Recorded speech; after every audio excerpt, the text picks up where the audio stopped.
நமஸ்காரம். ஸ்ரீ ஆண்டாள் ரங்கமன்னார் திருவடிகளே சரணம். இன்னைக்கு திருப்பாவை 12ஆம் நாள் பாசுரம். கனைத்திளங் கற்றெருமை கன்றுக்கிறங்கி நினைத்து முலை வழியே நின்று பால் சோர நனைத்தில்லம் சேராக்கும் நற்செல்வன் தங்காய் பனித்தலை வீழ நின் வாசற் கடைப்பற்றி சினத்தினால் தென்னிலங்கை கோமானைச் செற்ற மனத்துக்கினியானை பாடவும் நீ வாய் திறவாய் இனித்தான் எழுந்திராய் ஈதென்ன பேருறக்கம் அனைத்தில்லத்தாரும் அறிந்தேலோர் எம்பாவாய். நேற்றைய தினம் பாசுரத்தில் ஆண்டாள் குற்றமொன்றில்லாத கோவலர்த்தம் பொற்கொடியே அப்படின்னு அந்த பெண்ணினுடைய அப்பாவை பற்றி சொல்லி எழுப்பினான். இன்றைய தினம் பாசுரத்தில் ஆண்டாள் ஒரு பெண்ணினுடைய அண்ணாவை பற்றி சொல்லி இந்த பெண்ணை எழுப்ப போகிறா. நேற்றுக்கே அவரை குற்றமொன்றில்லாத கோவலர்த்தம் பொற்கொடியே அப்படின்னா, இன்றைய தினம் பாசுரத்தில் இவரை நற்செல்வன் தங்காய் அப்படிங்கிறா. முதல்ல ஆரம்பிக்கிறா, கனைத்திளங் கற்றெருமை கன்றுக்கிறங்கி.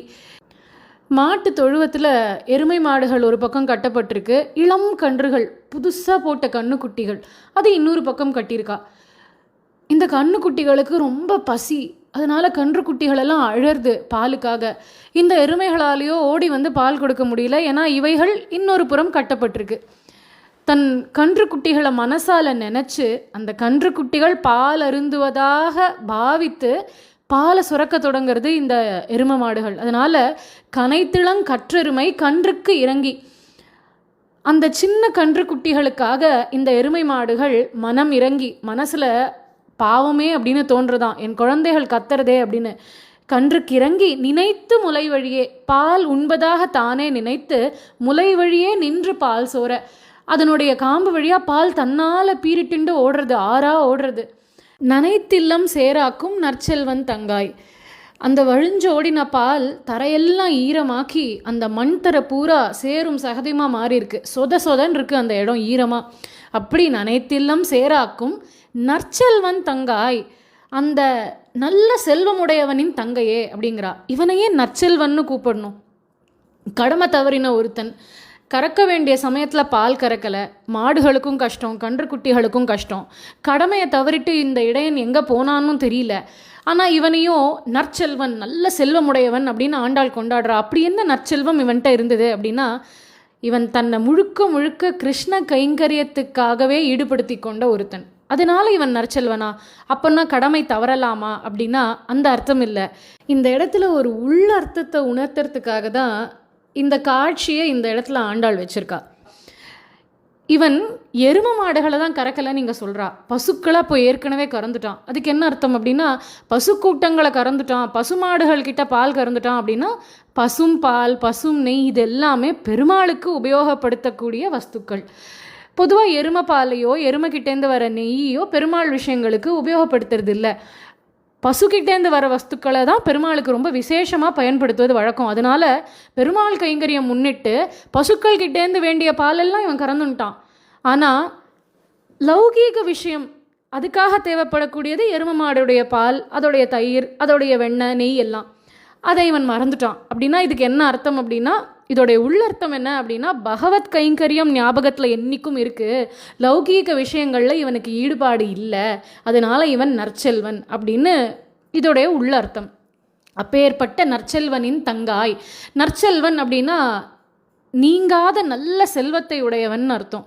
இவன்கிட்ட நீங்காத செல்வம் என்ன இருந்தது அப்படின்னா, பெருமாளுக்கு கைங்கரியம் பண்ணணுங்கிற அந்த எண்ணம், அந்த கைங்கரிய லக்ஷ்மி இவன்கிட்ட இருக்கா, அதுதான் நற்செல்வம்.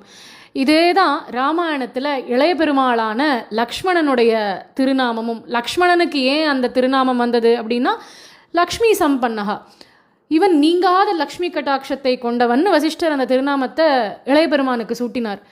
எதனால் அப்படின்னா, அவனுக்கும் அதே மாதிரி கைங்கரிய லக்ஷ்மி கூடவே இருந்தா. அதே மாதிரி தான் இங்கே கிருஷ்ணனுக்கு இந்த நற்செல்வன்.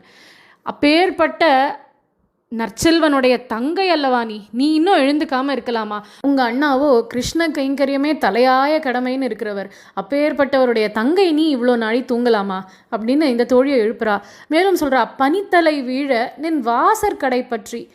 மேலேந்து மார்கழி மாத பனி கொட்டுறது, தலையில் வந்து அடிக்கிறது, பனி தலை வீழ, எங்கள் தலையில் வந்து அந்த பனி விழறது, நாங்களோ கீழியோ இங்கே ஒரே பால் வெள்ளமாக போகிறது, மேலேந்து பனி வெள்ளம் வருது, எங்கள் எல்லாருக்கும் மால் வெள்ளம் வேற மிகுதியாக இருக்குது. மால் வெள்ளம்னா என்ன அப்படின்னா, அன்பு வெள்ளம்.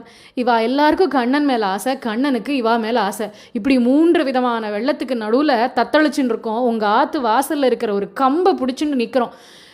பனித்தலை வீடு நின் வாசற் கடை பற்றி இப்படி நின்றுண்டு உன்னை கூப்பிடுறோம், நீ இன்னும் எழுந்துக்கலையே அப்படிங்கிற ஆண்டாள். இப்போ ஆண்டாளுக்கு தோணித்து, ஒருவேளை இவளுக்கு கிருஷ்ணன் கிட்ட ஏதாவது வருத்தம் கோபம் இருக்கலாம், ஏதாவது கண்ணன் பண்ணியிருப்பான், அதனால இவ கொஞ்சம் வருத்தத்தில் இருக்காளோ கோபத்தில் இருக்காளோ, அதனால கண்ணன் பேரை சொல்லாமல் ராமன் பேரை சொல்லி எழுப்பி பார்க்கலாம் அப்படின்னு சினத்தினால் தென்னிலங்கை கோமானை செற்ற மனத்து கினியானை பாடவும் நீ வாய்த்திரவாய். அம்மா, கிருஷ்ணன்ட்ட ஏதாவது கோபம் இருந்தால் இருக்கட்டும், நாங்கள் ராமனை பாடின்னு வந்திருக்கோம். மனசுக்கு இனியவனாச்சே அவன், அவனை நினச்ச மாத்திரத்திலே மனசில் உற்சாகமும் மகிழ்ச்சியும் பொங்குமே, அவனை பாடின்னு வந்திருக்கோம், நீ வரக்கூடாதா அப்படிங்கிறா. சினத்தினால் தென்னிலங்கை கோமானை செற்ற, தன் கோபத்தை கொண்டே இலங்கைக்கு அதிபதியாக இருந்த அந்த ராவணனுடைய கர்வம் அழியும் வண்ணம் அவனை வதம் பண்ணானே அந்த பெருமாள், அந்த மனத்துக்கு இனியானை பாடவும் நீ வாய்த்திரவாய். அது எப்படி? முதல் வரியில் கோபத்தை பற்றி சொல்கிறா, அப்படி கோபப்பட்டானே, கோபப்பட்டு அழிச்சானே அந்த மனசுக்கு இனியவன் அப்படின்னா முன்னுக்கு பின் முரண்பாடான வார்த்தைகளாக இருக்குது இல்லையா? ஏன்னா கோபம்ங்கிறது ஒரு நல்ல குணம், வரவேண்டியவாளுக்கு வரவேண்டிய சமயத்தில் வரவேண்டிய அளவில் வந்தா. ஏன்னா கண்ணன் இந்த பெண்கள் எல்லாம் தன்னை சுற்றி வர்றதையும் தன்னை நினச்சி ஏங்கிறதையும் ரொம்ப ரசிப்பான். அவளுடைய கஷ்டம் அவனுக்கு புரியாது. ஏன்னா ஆண்டாளே அவளுடைய பாசுரத்தில் நாச்சியார் திருமொழியில் எடுக்கிறா, பெண்ணின் வருத்தம் அறியாத பெருமான் அப்படிங்கிறா கண்ணனை பார்த்து. இவனுக்கு கஷ்டமே புரியாது, ஒரு பெண்ணுடைய மனசு அவனை நினச்சி எப்படி வேதனைப்படுங்கிறது இவனுக்கு புரியவே மாட்டேங்கிறது அப்படிங்கிறா. அதனால் ஆனால் ராமனும் அப்படி இல்லை. சீத்தை தன்னை பிரிஞ்சு எப்படி வருத்தப்படுவா, என்ன துடிச்சுன்னு இருக்காளோ சீத்தைன்னு இங்கே ராமன் துடிச்சுட்டு இருந்தார், அவளை நினச்சி அழுதார். ஏன்னா நாச்சியார் திருமொழியில் ஆண்டாள் இன்னொரு பாசுரத்தில் எடுக்கிறா, உண்ணாது உறங்காது ஒலிகடலை ஊடறுத்து பெண்ணாக்கை யாப்புண்டு அப்படிங்கிறா.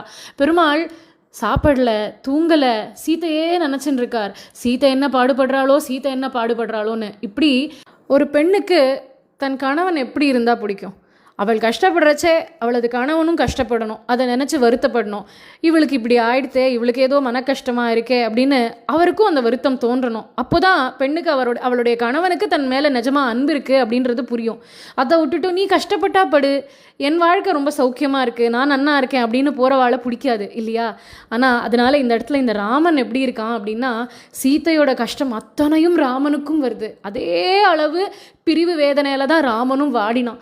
அதனால் அந்த கோபத்தினால என் சீத்தையை பிரிஞ்சிருக்கனே அப்படின்னு அவளுக்காக கோபப்பட்டு யார் யாரோடையோ நட்பு பூண்டு ஒருத்தருக்கும் பண்ணித்தர வேண்டிய உதவிகள் எல்லாத்தையும் பண்ணி கொடுத்துண்டு வானரர்களையும் தன் துணைக்கு சேர்த்துண்டு சேதுவை பாலம் அமைச்சு அதுக்கப்புறம் லங்கைக்கு வந்து இந்த ராவணனை வதம் பண்ணி தன் சீத்தையை மீட்டு சென்றான் இல்லையா? அப்பேற்பட்ட மனத்துக்கு இனியான் இவன்.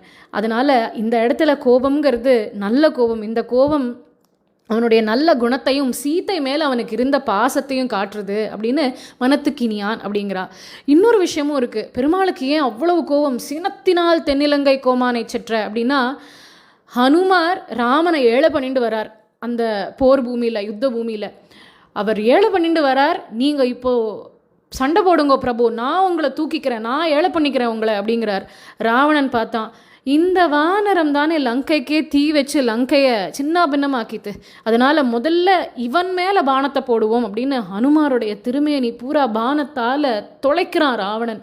பொறுக்க முடியல ராமனுக்கு. அப்போ வெகுண்டெழுந்தார், பானத்தை எடுத்தார், சரமழையை பொழிஞ்சார், ராவணனை வதம் பண்ணார். இப்படி சினத்தினால் தென்னிலங்கை கோமானை செற்ற மனத்துக்கினியானை பாடவும் நீ வாய்த்திரவாய். தன் மனைவிக்காகவும் தன் பக்தனுக்காகவும் கோவப்பட்ட பெருமாளிவன். அப்பேற்பட்ட அந்த மனத்துக்கினியானை பாடவும் நீ வாய்த்திரவாய், இனித்தான் எழுந்திராய். இவ்வளோ சொல்கிறோமே, எழுந்துக்க கூடாதா? இதென்ன பேருறக்கம், இதென்ன இப்படி ஒரு பேருறக்கம், அனைத்தில்லத்தாரும் அறிந்தேலோர் எம்பாவாய் அப்படிங்கிறா. உன்னோடைய எண்ணம் என்ன? சுற்றி இருக்கிறவா எல்லாருக்கும் தெரியணும். ஆண்டாலும் அவளுடைய கோஷ்டியும் வந்து எங்கள் ஆற்றுல நின்று என்னை எழுப்புறது எல்லாரும் பார்த்தேளா அப்படின்னு உனக்கு தெரியணும்னு ஆசையா? எல்லாருக்கும் தெரிஞ்சுடுத்து, இப்போவாது நீ எழுந்து வரக்கூடாதா அப்படின்னு இந்த பாசுரத்தில் இந்த பெண்ணை ஆண்டாள் எழுப்புறா. இந்த பாசுரத்தில் ஆண்டாள் மனத்துக்கினியானை பாடவும் நீ வாய்த்திரவா அப்படிங்கிறா. ராமநாமத்தை பற்றி சொல்கிறா. அந்த மனத்துக்கினியானை பற்றி சில விஷயங்கள் இன்றைய தினம் நம்ம அனுபவிப்போம். எவ்வளோ பேர் சொன்னாலும், எவ்வளோ வாட்டி சொன்னாலும் சொல்லி முடிக்கவே முடியாத ஒரு விஷயம் அப்படின்னா ராமநாமத்தோடைய மகிமை. எவ்வளோ சொன்னாலும் அது போராது. தீவிரமான ஒரு கிருஷ்ண பக்தை அப்படின்னா அது மீராபாய். அந்த மீராபாயே அவளோட பஜனில் பாயோஜி மேனே ராம் ரத்னு தனு பாயோ அப்படிங்கிறா. நான் ஒரு பொக்கிஷத்தை கண்டுபிடிச்சிட்டேன், அந்த பொக்கிஷம் என்ன தெரியுமா, அது ஒரு சிறந்த ரத்னம், அதுக்கு பேர் ராமநாமம் அப்படிங்கிறா. இந்த பொக்கிஷத்துக்கு ஒரு விசேஷம் என்ன அப்படின்னா, ஏதோ ஒரு ஒரு புதையல் கிடச்சிருக்கு நம்மளுக்கு அப்படின்னா, அந்த புதையலை எடுத்து மற்றவாளோட பகிர்ந்துட்டோம் அப்படின்னா அது குறைஞ்சிடும். எந்த செல்வமாக இருந்தாலும் எடுத்து கொடுக்க கொடுக்க குறையும்.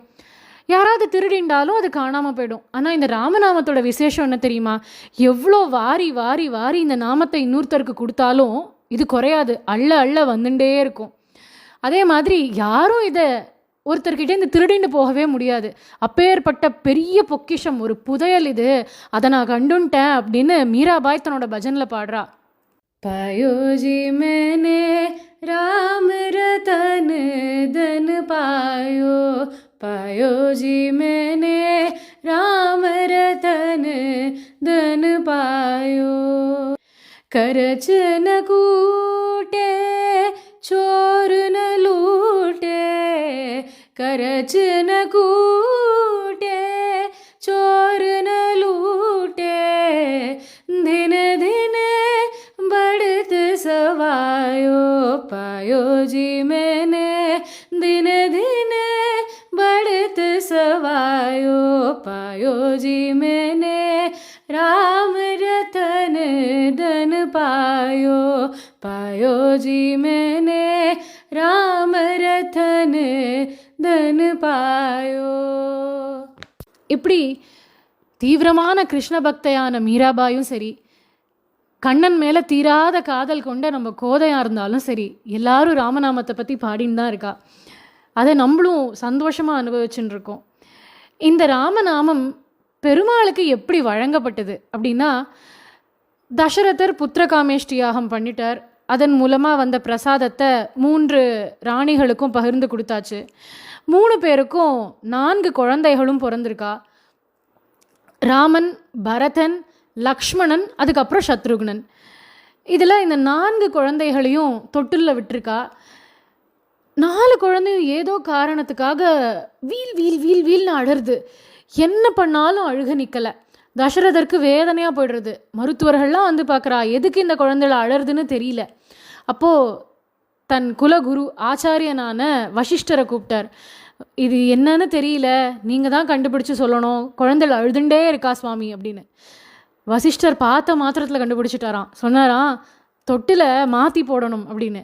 என்னன்னா, ராமன் பக்கத்தில் லக்ஷ்மணன் வரணும், அதே மாதிரி பரதன் பக்கத்தில் சத்ருக்னன் வரணும் அப்படின்னு. தொட்டில் அப்படி போட்ட உடனே குழந்தைகளோட அழுக குறைஞ்சிடுத்து.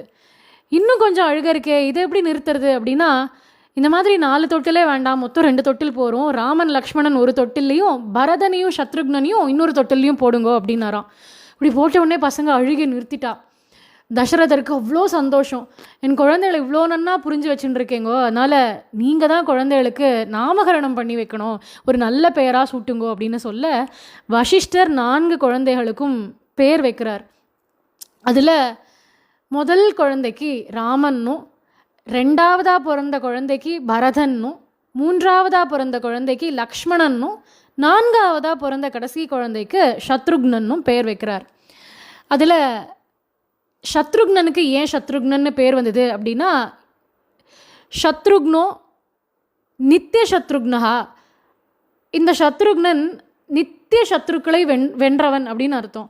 நித்திய சத்ருக்கள்னால் யார் அப்படின்னா, நம்மளுக்கு பகைவர்கள்னு சில பேர் இருப்பா, ஏதோ ஒரு கட்டத்தில் வாழ்க்கையில் வருவா, அதுக்கப்புறம் போயிடுவா, நித்தியமும் இருந்துன்னு இருக்க மாட்டா. நித்தியமும் நம்ம கூட இருக்கக்கூடிய பகைவர்கள் யார் அப்படின்னா நம்மளுடைய பஞ்ச இந்திரியங்கள் தான்.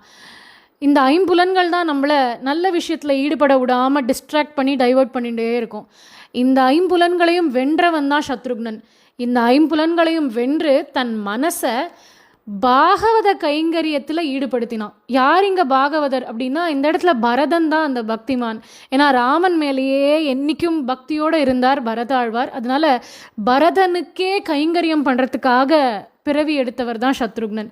அதனால் அவருக்கு சத்ருக்னோ நித்திய சத்ருக்னஹா, தன் சத்ருக்களான 5 புலன்களையும் வென்று பரதனுக்கே கைங்கரியம் பண்ணுறதுக்காக பிறந்தார். அதனால் அவருக்கு அந்த திருநாமம். அடுத்து பரதன். பரதனுக்கு ஏன் இந்த பெயர் அப்படின்னா, பரணாத் பரதஹா, பெரிய பாரத்தை சுமக்கக்கூடிய குழந்தையா இவன் இருப்பான், அதனால பரதன் அப்படின்னு பேர் வச்சாராம். என்ன பாரத்தை பரதன் சுமந்தார் அப்படின்னா, உலகத்தில் யாருமே சுமக்கிறதுக்கு தயங்கக்கூடிய ஒரு பெரிய பாரம், பழியை மட்டும் என்றைக்கும் ஏற்றுக்கவே மாட்டோம். தப்பே இருந்தாலும் ஏற்றுக்க மாட்டோம். அப்புறம் வீண் பழியை எப்படி ஏற்றுப்போம்? கட்டாயம் ஏற்றுக்க மாட்டோம் இல்லையா? ஆனால் பரதன் மனம் துணிஞ்சு அதை ஏற்றுண்டார். ராமன் காட்டுக்கு போயாச்சு. கேகய தேசத்துலேருந்து பரதன் திரும்பி அயோத்தியா வந்தாச்சு. வந்து பார்த்தா எல்லாம் வெற்றிடமாக இருக்குது. ஷாக்கு மேலே ஷாக் அவருக்கு நியூஸ் வருது. அப்பா இல்லை, அப்பா போயாச்சு. அடுத்து ராமன் அண்ணா காட்டுக்கு போயாச்சு. அப்படியே நிலக்குலைஞ்சு போயிட்டார் பரதாழ்வார். அந்த சந்தர்ப்பத்தில் சத்ருக்னன்ட்ட சொல்கிறாராம். சத்ருக்னன் கிட்ட இந்த தப்பெல்லாம் யார் மேலே தெரியுமா? யார் மந்திர மேலே தானே அப்படின்னு சத்ருக்னன் கேட்குறார். அதுக்கு பரதன் சொல்கிறார், இல்லை சத்ருக்னா, மந்திர மேலே எந்த தப்பும் இல்லை. அவள் ஒரு பணிப்பெண்ணா என்ன பண்ணுவோம்? தன் எஜமானிக்கிட்ட விசுவாசமாக இருக்கணும்னு நினைப்போம், நல்ல பேர் வாங்கணும்னு நினைப்போம். அதனால் அவள் வேலையை தான் பார்த்தா. எஜமானிக்கு என்ன பண்ணால் பிடிக்கும், என்ன பண்ணால் அவள்கிட்ட நல்ல பேர் வாங்கலாம் அப்படின்னு இந்த மாதிரி ஒரு தப்பான போதனையை எங்கள் அம்மாவுக்கு அவள் பண்ணிட்டா. அதனால் அவளை தப்புன்னு சொல்ல முடியாது. அது அவளுடைய வேலை, அந்த வேலையை தானே அவள் பார்த்தா. சரி, அப்போது உங்கள் அம்மா கைகேயி மேலே தப்பா அப்படின்னா, எங்கள் அம்மா மேலேயும் தப்பு இல்லை. எந்த அம்மாவும் தன் பிள்ளைக்கு நல்லது நடக்கணும், தன் பிள்ளைக்கு தான் பட்டாபிஷேகம் நடக்கணும்னு நினைக்கிறது இயல்பு. அது மனித குலத்தில் பிறந்த அன்னைகள் அம்மாக்கள் அப்படி தான் இருப்பா. அதனால் அதையும் தப்பு சொல்ல முடியாது அப்படின்னு பரதன் சொல்கிறார். அப்போது அப்பா மேலே தப்போ? ஏன்னா இந்த மாதிரி தசரதர்கிட்ட போய் வரங்கள் கொடுங்கோன்னு கேட்கறச்சே அதெல்லாம் கொடுக்க முடியாது, ராமனுக்கு தான் பட்டாபிஷேகம்னு தீர்மானமாக தசரதர் சொல்லியிருக்கலாமே. அதை விட்டுட்டு அவரும் பரவாயில்ல நான் இந்த வரத்தை கொடுத்துட்டேன்னு சொல்லிட்டாரே, அதனால் ஒருவேளை அப்பா மேலே தப்போ அப்படின்னு கேட்க, அப்பா மேலேயும் தப்பு இல்லை. ஏன்னா அம்மாவுக்கு என்றைக்கோ அவர் வாக்கு கொடுத்துட்டார், நீ கேட்குற வரங்களை நான் கொடுப்பேன்னு. கொடுத்த வாக்கை எப்படி மீற முடியும்? அதுவும் அது ஒரு சக்கரவர்த்திக்கு அழகில்லையே. அதனால் தசரதர் மேலேயும் தப்பு இல்லை அப்படிங்கிறான் பரதன். அப்போது ராமன் நான் மேலே தப்போ? ஏன்னா அப்பா என்னதான் காட்டுக்கு போன்னு சொன்னாலும் தர்மத்தை அண்ணா எடுத்து சொல்லியிருக்கலாமே அப்பாவுக்கு. இந்த இக்ஷ்வாக்கு குலத்தில் ஜேஷ்டபுத்திரன் யாரோ அவன்தானே அரியாசனத்தில் அமரக்கூடியவன், அது எப்படி நான் உட்காரக்கூடாதுன்னு சொல்லுவேங்கோ? நான் தான் ராஜாவாக இருக்கணும் அப்படின்னு அப்பா கிட்ட ராமனண்ணா வாதாடி இருக்கலாமே அப்படின்னு சத்ருக்னன் கேட்குறார். அதுக்கு பரதன் சொல்கிறார், அது எப்படி? ராமன் அண்ணாவுடைய அவதாரமே பித்ருவாக்கிய பரிபாலனத்துக்காக தானே. அப்பா சொல்ல மீறி எப்படி ராமன் அண்ணா ஒன்று பண்ணிடுவார்? அதனால ராமன் அண்ணா மேலேயும் தப்பு இல்லை. அப்போ யார் மேலே தான் தப்பு அப்படின்னு சத்ருக்னன் கேட்க பரதன் ரொம்ப அழகாக பதில் சொல்கிறார். நமந்தராயாக நச்சமாதுரஸ்யாக தோஷோனராஜ்ஞா நச்சராகவஸ்ய மத்பாபமேவாத்ர நிமித்தமாசீத் வனப்பிரவேஷே ரகுநந்தனஸ்ய. மத்பாபம் இதத்தனைக்கும் காரணம் யார் தெரியுமா? நான் தான். பரதன்னு ஒருத்தன் கேகய தேசத்துக்கு போகாமல், என் மாமா வீட்டிற்கு போகாமல் நான் அயோத்தியிலேயே இருந்திருந்தேன்னா இந்த அனர்த்தம் நடக்க விட்டுருக்க மாட்டேன். இது எல்லாத்துக்கும் மேலே நான் பிறக்காமலே இருந்திருந்தா, எங்கள் அம்மாவுக்கு பரதன்னு ஒரு புள்ள இல்லாமலே இருந்திருந்தா இந்த மாதிரி அரியாசனத்துக்கு ஆசைப்பட்டு ராமனை காட்டுக்கு அவளும் அமைச்சிருக்க மாட்டா. நான் பிறந்தது தான் தப்பு, இந்த தப்பு எல்லாத்துக்கும் காரணம் இந்த பரதன் தான் அப்படின்னு தன் தலையில் பழியை தூக்கி போட்டுண்டார் பரதன். இந்த மாதிரி பாரத்தை சுமக்கக்கூடியவர் பரதன் அப்படின்னு அவருக்கு திருநாமம். அடுத்து லக்ஷ்மணோ லக்ஷ்மி சம்பன்னகா, லக்ஷ்மி கட்டாட்சம் கொண்ட குழந்தைவன் அப்படின்னு இவருக்கு லக்ஷ்மணன்னு பெயர் சூட்டினார் வசிஷ்டர். என்ன லக்ஷ்மி கட்டாட்சம் அப்படின்னா, ராமாயணத்திலேயே லக்ஷ்மணன் அளவுக்கு ஒரு கைங்கரிய பாக்கியம் யாருக்கும் கிடைக்கல. ராமன் கூடவே நிழலாகவே இருந்துண்டு கைங்கரியம் பண்ணக்கூடியதான பாக்கியம் ராமாயணத்தில் வேறு யாருக்கும் இல்லை. மொத்தமாகவே ராமாவதாரத்தில் லக்ஷ்மணனும் ராமனும் பிரிஞ்சிருந்தது 4 நாட்கள், மொத்தமாகவே 4 நாட்கள். ஏன்னா ராமன் பிறந்ததுக்கு, ராமனுடைய திருவவதாரத்துக்கு 2 நாள் கழித்து தான் இளைய பெருமாளான லக்ஷ்மணன் அவதாரம் பண்ணார். அதனால் அங்கே 2 நாள். அதே மாதிரி ராமாயணம் முடிகிற சமயத்துக்கு உத்தரகாண்டத்தில் பார்த்தோன்னா பெருமாள் வைகுண்டாரோகணம் பண்ணுறதுக்கு 2 நாட்கள் முன்னாடியே இளைய பெருமாள் வைகுண்டத்துக்கு போயிட்டார். இது எதுக்கு அப்படின்னா, அடுத்து பெருமாள் வரப்போகிறார், அதுக்கு முன்னாடி ஆதிசேஷனுடைய அம்சமான இந்த லக்ஷ்மணன் வைகுண்டத்துக்கு எழுந்தருளினாதான் அங்கே போய் பண்ண வேண்டிய பணிவிடைகள் எல்லாத்தையும் தயார் பண்ணி பெருமாளை வரவேற்கிறதுக்கு சரியாக இருக்கும். அதனால் 2 நாட்கள் முன்னாடியே இவர் கிளம்பி போயிட்டார். அதனால் ஆக மொத்தம் லக்ஷ்மணன் ராமனை விட்டு பிரிஞ்சு இருந்தது மொத்தம் 4 நாட்கள் தான். அதனால் அந்த கைங்கரிய லக்ஷ்மி அப்படிங்கிற ஒரு பெரிய செல்வம் லக்ஷ்மணனுக்கு நிறைய கிடச்சிது. ராமன் கூட அவரோட ராஜ்யத்தை இழந்து காட்டுக்கு போக வேண்டியிருந்தது. ஆனால் லக்ஷ்மணனுக்கு அவர்கிட்ட இருந்த அந்த கைங்கரியம்ங்கிற செல்வம் அவரை விட்டு பிரியவே இல்லை, எப்பவுமே இருந்தது. அதனால் லக்ஷ்மணோ லக்ஷ்மி சம்பன்னகா. இப்போ வசிஷ்டர் அந்த முதல் குழந்தைய பார்க்குறார். அவ்வளோ அழகு. அந்த குழந்தைய பார்த்தா இனம் புரியாத சந்தோஷம், மனசில் அமைதி, அவ்வளோ ஆனந்தம், மன நிம்மதி, நிறைவு எல்லாம் கிடைக்கிறது. இப்படி ஒரு குழந்தை இருக்குமோ? பிறந்த குழந்தை பார்த்த உடனே இவ்வளோ இனம் புரியாத சந்தோஷம் மனசில் தோன்றுதே, அதனால் இவனுக்கு ராமன் அப்படின்னு பெயரிடுவோம் அப்படின்னு ராமன்னு பெயரிட்டார் வசிஷ்டர். ஜேஷ்டம் ராமம் மகாத்மானம் அப்படின்னு வால்மீகி சொல்கிறார். ரமந்தே சர்வே ஜனாகுணைகி. யாரெல்லாம் இந்த குழந்தைய பார்க்குறாளோ அவள் எல்லார் மனசுலையும் இனம் புரியாத ஆனந்தம், சந்தோஷம் உருவாகும். அதனால் இவனுக்கு ராமன்னு பெயரிடுறேன் அப்படிங்கிறார்.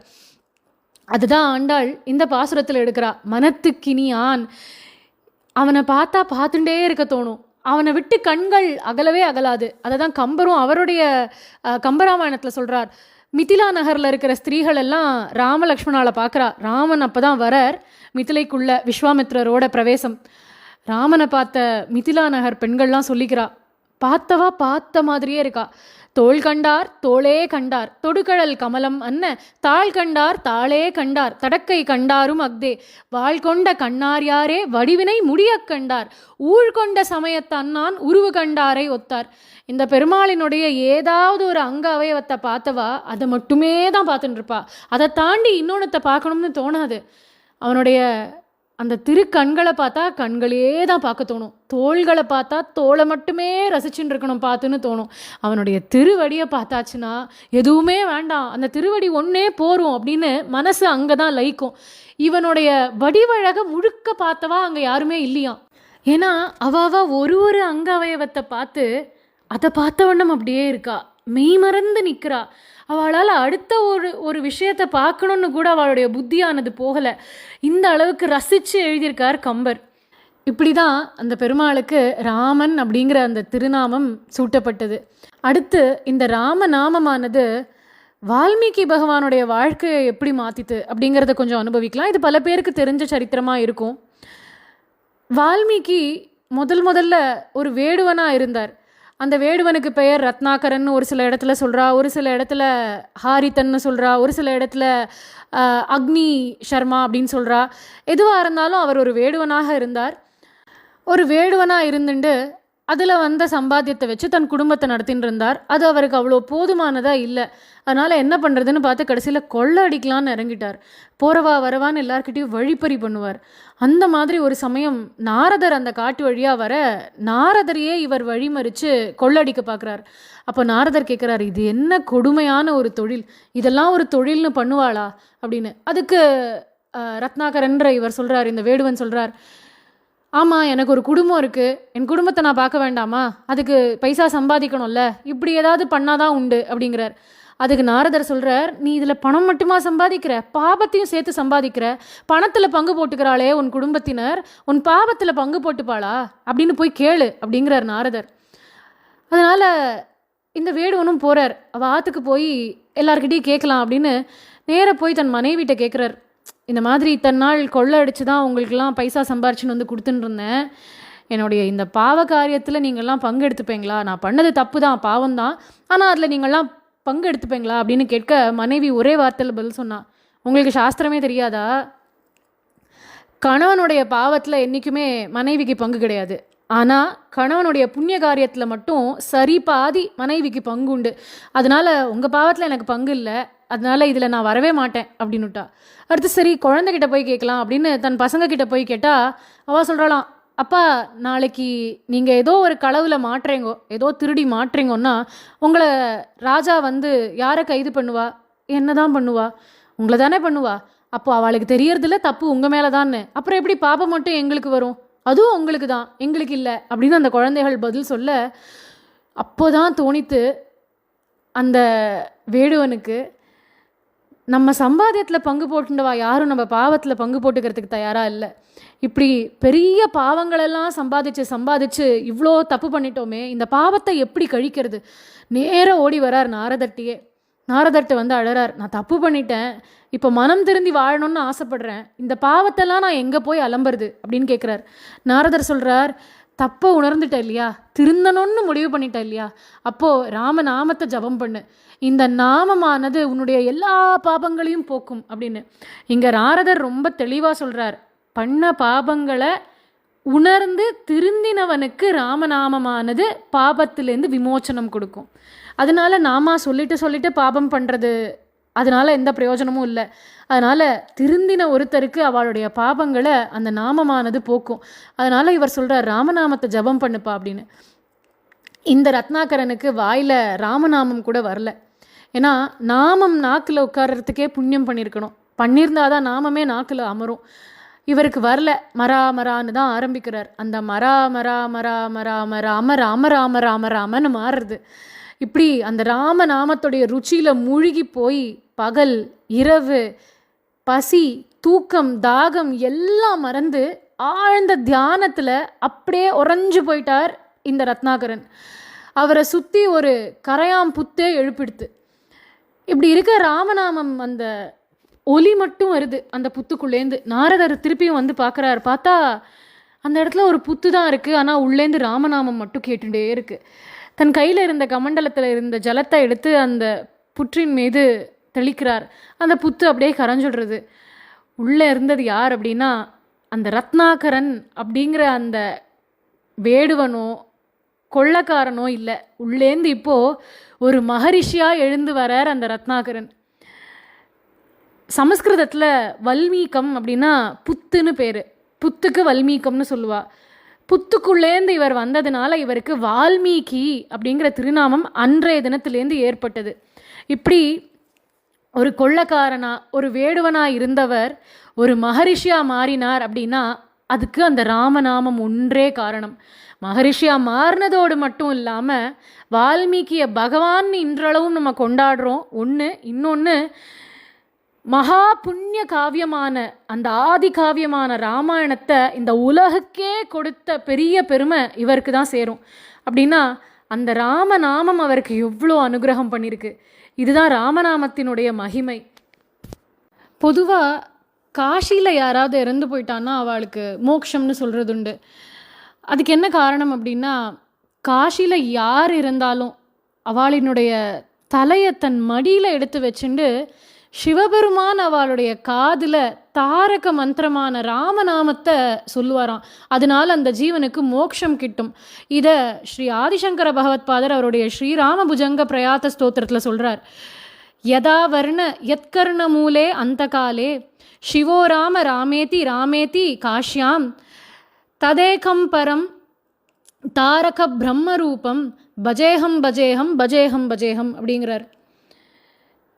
இந்த ராமநாமத்துடைய மகிமை ராமர் காலத்தில் வால்மீகிக்கு நடந்தது இதெல்லாம் கேட்டோம். சமீபத்தில் நடந்ததையும் நம்ம கேட்கணும் இல்லையா? ஒரு சமயம் மகா பெரியவாளை சேவிக்கிறதுக்கு ஒரு தம்பதி வந்திருந்தா. அவளுக்கு 4-5 வயசுலேயோ ஒரு குழந்தை. அந்த குழந்தைக்கு பேச்சு வரல. ஓக்கல் கார்டு இஷ்யூன்னு டாக்டர் சொல்லியிருக்கா. ஓக்கல் கார்டு வீக்காக இருக்குது அப்படிங்கிற மாதிரி. அந்த குழந்தை ஆஷன் வந்து பெரியவாளை சேவித்து தங்கள் குறைய சொல்கிறா. அப்போ பெரியவா ஒரு ஸ்லேட்டும் ஒரு பலப்பமும் எடுத்துன்னு வர சொல்லி அந்த ஸ்லேட்டில் ராமநாமம் எழுதி அந்த குழந்தைய எழுத சொல்கிறார். அந்த குழந்தை அந்த ராமநாமத்தை எழுதின உடனே, கண்ணா இப்போ மெதுவாக சொல்லு ராமா அப்படின்னு அவர் சொல்கிறார். அதை கேட்ட அந்த குழந்தை மெலீசு குரல்ல ராமா அப்படின்னு திரும்ப சொல்லித்தான். அவள் அம்மா அப்பாவுக்கு அவ்வளோ ஆச்சரியம். இத்தனை நாளாக ஒரு வார்த்தை கூட குழந்தை பேசலை. ஆனால் பேசின முதல் வார்த்தையே ராமநாமம். இவ்வளோ பெரிய பேச்சுன்னு வந்தால் அப்படி இல்லையோ வரணும். பேசும் இங்கு பேசும். கடைசியில் இந்த குழந்தை பேசின முதல் வார்த்தையே ராமநாமம் தான். அப்போ பெரியவா சொன்னாலாம், தினம் இந்த குழந்தைய 108 தடவை ராமநாமம் ஜபிக்க சொல்லுங்கோ, நன்னா பேச்சு வரும் அப்படின்னு. அந்த குழந்தைக்கு நன்னா பேச்சு வந்துடுது. எல்லாரும் கேட்குறா பெரியவாட்ட, அது எப்படி பெரியவா எல்லாரும் ஓக்கல் கார்டு வீக்காக இருக்குன்னு சொல்கிறச்சே இந்த குழந்தைக்கு எப்படி பேச்சு வந்தது அப்படின்னு. அதுக்கு பெரியவா சொன்னாலாம், வாயில் வார்த்தை வரணும் அப்படின்னா அந்த வார்த்தை மனசுலேருந்து வரணும். அதுக்கு மனசை முதல்ல எழுப்பணும். ராமநாமம் தான் மனசை தட்டி எழுப்பும். அந்த பலம் ராமநாமத்துக்கு தான் உண்டு. மனசை தட்டி எழுப்பினா தன்னால் நாக்கு அந்த மனசை பின்தொடரும். இந்த குழந்தையோட மனசை ராமநாமம் தட்டி எழுப்பிடுத்து, அதனால நாக்கில் வார்த்தைகள் வருது அப்படின்னு பெரியவா சொன்னாராம். இது எதை காட்டுறது அப்படின்னா அந்த நாமத்தினுடைய சக்தி என்னன்னு காட்டுறது. இப்படி ராமநாமத்தை ஜபிக்கிறோமே, மனத்துக்கு இனியானை பாடவும் நீ வாய் திறவாய். அந்த மனசுக்கு இனிய ராமனை பாடுறோமே, நீ வாய் திறக்க மாட்டியா? இனித்தான் எழுந்திராய் ஈதென்ன பேருறக்கம் அப்படின்னு ஆண்டாள் கூப்பிட, இந்த தோழியும் எழுந்து தோ ஓடி வரேன், ராமநாமத்தை நானும் ஜபம் பண்ணுறதுக்கு ஓடி வரேன் அப்படின்னு வந்து ஆண்டாள் கோஷ்டியோட சேர்ந்துட்டா. நாளைய தினம் நாளைய பாசுரத்தை அனுபவிப்போம். ராதே கிருஷ்ணா.